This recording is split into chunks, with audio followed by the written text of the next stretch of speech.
नमस्कार दोस्तों, class 10th science का जो 29 फरवरी को पेपर लगा है, इस पेपर में आपको किस प्रकार से कॉपी लिखनी है इस वीडियो में ये बताएंगे। और आपको प्री बोर्ड परीक्षा पेपर के माध्यम से यानी पूरी पेपर की जानकारी देते हुए चलेंगे। और इसमें जो आपके जितने भी प्रश्न हैं, प्रश्नों का उत्तर देते हुए भी आपको चलेंगे, ठीक है। क्योंकि यहाँ से प्रश्न बहुत सारे पूछे जाएंगे, क्योंकि इसी के आधार पर जो बोर्ड का पेपर होता है वो आता है, ठीक है। इससे इजी पेपर आएगा, हो सकेगा इससे बहुत ज़्यादा इजी बोर्ड का पेपर आता है। तो ये अगर ये सॉल्व कर लोगे तो आप यानी बोर्ड का पेपर भी बहुत आसानी से सॉल्व करोगे। तो आइए समझ लेते हैं प्री बोर्ड परीक्षा पेपर, ठीक है। तो यहाँ पे देखेंगे पहले बहुविकल्पी जो आपके 20 है, इसमें 20 बहुविकल्पी आपको यहाँ देखेंगे कौन सही है, किसमें का कौन सा विकल्प सही है, तो ये देखेंगे, ठीक है। लिखा है जंग का रासायनिक सूत्र है, तो इसमें ऑप्शन हो जाएगा सी वाला। कौन सा हो जाएगा ऑप्शन? ऑप्शन सी वाला हो जाएगा इसमें का राइट आंसर, ठीक है। ये हो गया। और देखते हैं अगला, दूसरा लिखा है चिप्स की थैली में भरी जाने वाली गैस है, तो कौन सी है इसमें? Nitrogen gas. कौन सी है? नाइट्रोजन गैस है। लिखा है शुद्ध जल का पीएच मान होता है 7, 3 का प्रश्न, ठीक है। और लिखा है एंटीमनी क्या है? एंटीमनी उपधातु है, क्योंकि अब और लिखा है निम्न, यहाँ लिखा निम्न में से एल्डिहाइड है, तो एल्डिहाइड क्या है? मेथेनल है। क्या है? मेथेनल एल्डिहाइड है। और लिखा है एल्डिहाइड में प्रक्रियात्मक समूह है, तो इसमें कौन सा हो जाएगा? इसमें बा वाला हो जाएगा, यानी इसमें भी, ठीक है। तो आगे देखते हैं, 6 हो गए हैं, 6 हो गए हैं पूरे, 7 देख लेते हैं।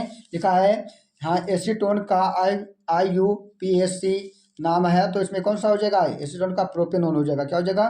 प्रोपेनोन हो जाएगा। 8वां प्रश्न क्या है? लिखा है परमाणु, हाँ लिखा कार्बन परमाणु की संयोजकता है, तो 4 होती है। कितनी होती है? 4। आपने पढ़ा होगा तो आपको याद होगा, ठीक है। लिखा है क्षारक के साथ हल्दी का रंग हो जाता है। लिखा है भूरा लाल। कौन हो जाएगा? सी वाला इसमें भी सही हो जाएगा। और लिखा है निम्न में दुर्बल अम्ल है, तो इसमें कौन सा हो जाएगा? इसमें बा वाला हो जाएगा, यानी HCN हो जाएगा, ठीक है, 10वें में। और लिखा है 11वां देख लेते हैं, तो जो खंड हो जाएगा उपखंड खा हो जाएगा। ये यहाँ से चालू होता है बायोलॉजी आपका, ठीक है। लिखा मनुष्य में वृक्क एक तंत्र का भाग है जो संबंधित किससे है? वृक्क किससे संबंधित होता है? उत्सर्जन से, ठीक है। और लिखा है पौधों में प्रकाश संश्लेषण द्वारा भोजन का निर्माण होता है, तो किसमें होता है? पत्तियों में। किसमें होता है भोजन का निर्माण? पत्तियों में होता है। अगला देखते हैं, हाँ घेंघा रोग का नियमन करता है। घेंघा रोग कौन उत्पन्न करता है? तो उत्पन्न करता है कौन सा? Thyroxine enzyme. कौन सा? थायरॉक्सिन एंजाइम वो करता है, ठीक है। और लिखा है मादा हार्मोन्स कहलाता है। मादा हार्मोन्स क्या कहलाता है? कौन सा है इसमें? मादा हार्मोन्स कौन सा है? एस्ट्रोजन। कौन सा है? एस्ट्रोजन जो है मादा हार्मोन्स है, ठीक है। मादा हार्मोन एस्ट्रोजन है, और ये एंड्रोजन है, ये नर हार्मोन्स है। आप देखते हैं 15वां प्रश्न क्या लिखी है, जैसे कि पत्तियों में, हाँ लिखा है पत्तियों पर कलियां विकसित होते हैं। कौन सा होता है ऐसा पादप जिसमें पत्तियों पर कलियां होती हैं? तो होता है ब्रायोफिल्डम, यानी अजूबा होता है। अगला देखते हैं 16 लिखा है, ये यहाँ से आपका हो जाएगा उपखंड गा हो जाएगा, जो आएगा आपका यानी फिजिक्स, ठीक है। लिखा है वायु के सापेक्ष माध्यम का अपवर्तनांक अधिकतम होता है, तो इसमें होता है हीरा में। क्यों इसमें होता है? बवाला ऑप्शन सही हो जाएगा। लिखा है स्वच्छ आंख के लिए दूरबिंदु होता है। स्वच्छ आंख के लिए दूरबिंदु होगा तो अनंत पे होगा, निकट के लिए क्या होता है? 25 से भी होता है, ठीक है। आगे देखते हैं ओम के नियम का सूत्र है, तो ओम के नियम क्या सूत्र क्या होगा? ओम के नियम का तो होगा V बराबर IR। क्या होता है? V बराबर IR, यानी सा वाला सही है, ठीक, सी वाला। लिखा है विद्युत धारा उत्पन्न करने वाले युक्ति को कहते हैं क्या? जनरेटर। क्या कहते हैं? जनरेटर, जनरेटर यानी, ठीक है। और लिखा है कौन सा चुंबकीय क्षेत्र का मात्रक नहीं है, तो इसमें हो जाएगा आपका आखिरी लास्ट वाला, यानी न्यूटन प्रति एम्पियर, हाँ इसको है, ठीक है। ये यहाँ से आपके 20 बहुविकल्पी सॉल्व हो गया, आपके 20 नंबर कंप्लीट हो गया। अगर इस प्रकार से अगर ये याद कर लेना, क्योंकि इसमें से आपको बहुत सारे देखने को मिलेंगे यानी बोर्ड में, ठीक है। तो अब यहाँ पे देखते हैं ये खंड लिखा है बा उपखंड का, ठीक है। लिखा है द्विविस्थापन अपक्रिया का उदाहरण देना है आपको। द्विविस्थापन अपक्रिया का उदाहरण आपको देना, तो किस प्रकार से देना है तो हम आपको अब दिखाएंगे, ठीक है, कॉपी में दिखाएंगे। ये कॉपी देख रहे हैं, इस कॉपी में आप देख सकते हो। तो यहाँ पे परिभाषा भी लिख दी गई है, परिभाषा लिखो, क्योंकि यहाँ पूछा गया है, उदाहरण पूछा गया, तो उदाहरण ये लिख सकते हो। जैसे कि लिखा है BaSO4 प्लस जिंक कार्बोनेट लिखा है, फिर क्या लिखा है? बेरियम कार्बोनेट बन जाएगा, और प्लस बन जाएगा क्या? जिंक सल्फेट, ठीक। इस प्रकार से आपको उदाहरण देना है। अगर आपको केमिस्ट्री अच्छे जाती है आराम से दे सकते हो, ठीक है। ये परिभाषा पूछी जाए तो लिखना, नहीं पूछी जाए तो कोई दिक्कत नहीं लिखोगे तब भी नंबर आपको मिलेगा, ठीक। इस प्रकार से ये हो गया। और देख लेते हैं, कॉपी दिखाते हुए चलेंगे किस प्रकार से आपको लिखना है। अगला प्रश्न लिखा है H आयन, लिखा है H+ आयन की सांद्रता विलयन की प्रकृति पर क्या प्रभाव पड़ता है, तो इसमें आप H की सांद्रता यानी पेट पैमाना जो होता है उसमें क्या एच आयन की सांद्रता मापी जाती है, तो वो लिख सकते हो। लिखा आगे, क्या होता है जब कॉपर की छड़ को सिल्वर नाइट्रेट में डालते हैं? क्या होता है जब कॉपर की छड़ को किसमें डालते हैं? सिल्वर नाइट्रेट में डालते हैं। ठीक है, आप तो बताओ इसमें क्या होता है जब कॉपर की छड़ को किसमें डालते हैं?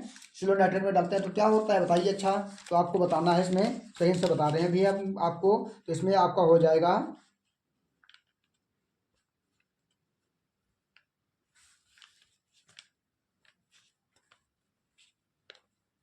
तो इसका आंसर हो जाएगा आपका, इस कॉपी में देख सकते हो ये लिखा है। ठीक है, ये इसका आंसर कौन सा हो जाएगा? ये वाला, ये जो लिखा है इसमें क्या लिखा है? ये कॉपर है, ये क्या है? सिल्वर नाइट्रेट का सूत्र है, इसमें डालते हैं तो बनता है कॉपर नाइट्रेट, और प्लस क्या निकलता है? कौन सा? सिल्वर निकलता है। ठीक, इस प्रकार से समीकरण इसका देना है। इसका अगर इस प्रकार से देते हो, ठीक है, तो आपके नंबर मिल जाएंगे पूरे। ठीक है, इस प्रकार से प्रश्न मिलते हैं। क्या होता है, ये बहुत क्रिया आती है, अगर नहीं आती है तो इसको सीख लेना, क्योंकि इसमें से क्या होता है और इसके अलावा समीकरण संतुलित कीजिए, ये आ जाएगा। ठीक है, इस प्रकार से बहुत सारे समीकरण आते हैं। ठीक है, तो इस प्रकार से इसको हल करेंगे। अब देखते हैं आगे क्या लिखा है, तो प्रश्न के आगे देखते हैं। ये दो नंबर के हैं, दो, एक कितना है? 4 नंबर का। ये क्या होता है? बहुत ईजी, बताओ, छोटा सा प्रश्न है। क्या होता है? आगे आ जाता है, साबुन की निर्मल क्रिया की व्याख्या कीजिए। साबुन किस प्रकार से मतलब सफाई में कार्य करता है, तो अब उसकी व्याख्या आपको करनी है, मिसेल वाला लिखना है। इसमें है ये हेडिंग लिखी होगी, आगे होगी, आपको मिसेल के बारे में लिखना, साबुन की सफाई के बारे में लिखना है। आगे लिखा है,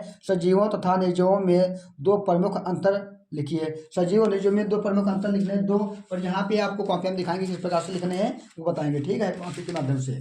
तो कॉपी यहाँ पे हमारे पास है, मेरे ये देख सकते हो, ये कॉपी है। तो इसमें दो पूछे गए, पर यहाँ पे ये 4 लिखे गए हैं, 4। अब 4 अगर आपको पता है तो दो आराम से लिख सकते हो। ठीक है, सजीव निर्जीव में तो देख सकते हो कॉपी कैसे लिखी है।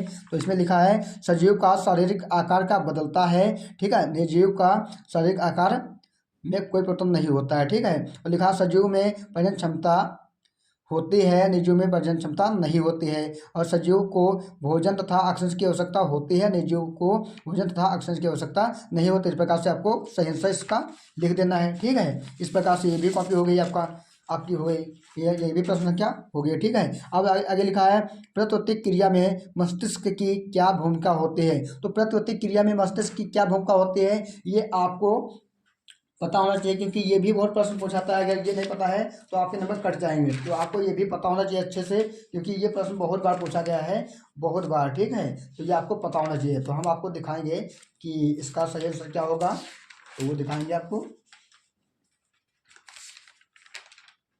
तो हाँ, प्रतिवर्ती क्रिया में इस प्रकार से आपको लिखना है, मुख्य भूमिका निभानी है, तो इस प्रकार से आपको कॉपी लिखनी है प्रतिवर्ती क्रिया में। ठीक है, प्रतिवर्ती क्रिया में मस्तिष्क की भूमिका, तो इस प्रकार से आपको कॉपी लिखनी थी। और आपके यानी कितने नंबर का प्रश्न बनता है?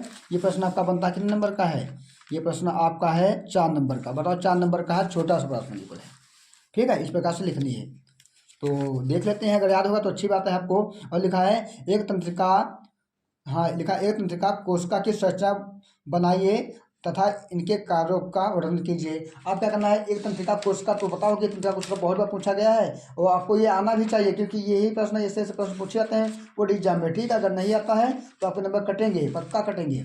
तो यहाँ से अभी ही बता रहे हैं, आज पक्का अगर तुमको नंबर अच्छे लाने हैं तो आज इससे याद कर लो। ये देख लो कॉपी, इस प्रकार से तंत्रिका कोशिका बनानी है, इस प्रकार से, और इस प्रकार से बना करके इसके कार्यों का वर्णन करना है, इसके कार्य क्या होता है। ठीक है, सूचनाओं को कहाँ मस्तिष्क तक पहुँचाता है, ये कार्य होता है, और मतलब यही सब इसके कार्य होते हैं। पता है आपको कार्य क्या क्या होते हैं?